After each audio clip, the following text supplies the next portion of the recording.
Topic real estate అని వచ్చినప్పుడు ప్రపంచంలో ఓన్లీ టూ టైప్స్ ఉంటారు, సెల్లర్స్ అండ్ బయర్స్. అండ్ వీళ్ళిద్దరూ కామన్ గా చూసుకునే విషయం tax calculation. Let start with sellers point of view. ఇప్పుడు మీరు మీ ప్రాపర్టీని సెల్ చేస్తున్నారు అంటే you need to know just 3 letters.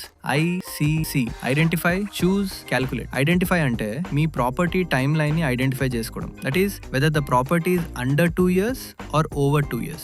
Next choose your track అంటే old regime or new regime, with indexation or without. Next calculate. Out of the 2 regimes ఏది మీకు lower tax due వస్తుందని క్యాల్కులేట్ చేసుకోవాలి. ఫర్ ఎగ్జాంపుల్ 2010 లో కొన్న ప్రాపర్టీని 2026 లో 1.2 crores కి అమ్మాలని అనుకున్నారు. Now first property timeline ని ఐడెంటిఫై చేయాలి. Here this property will be considered as long term capital goods because property is own for more than 2 years. And ఈ ప్రాపర్టీని జూలై 23rd, 2024 కన్నా ముందే పర్చేస్ చేశారు కాబట్టి you can also unlock the grandfather loophole. So technically మీకు 2 tracks లో ఒకటి చూస్ చేసుకోవడానికి ఆప్షన్ ఉంది. Track A 20% with indexation, track B 12.5% without indexation. ఇక్కడ మీరు 2 tracks లో టోటల్ ట్యాక్స్ డ్యూ ఎంత అని క్యాల్కులేట్ చేసి రెండింట్లో ఏది మీకు లీస్ట్ ట్యాక్స్ డ్యూ అని చూసి you can opt for it. Just to be more careful, మీరు సేల్ చేసే ముందు take a consultation. Save this video so you can check your own numbers later. Next buyer point of view ని discuss చేద్దాం. This is city lights.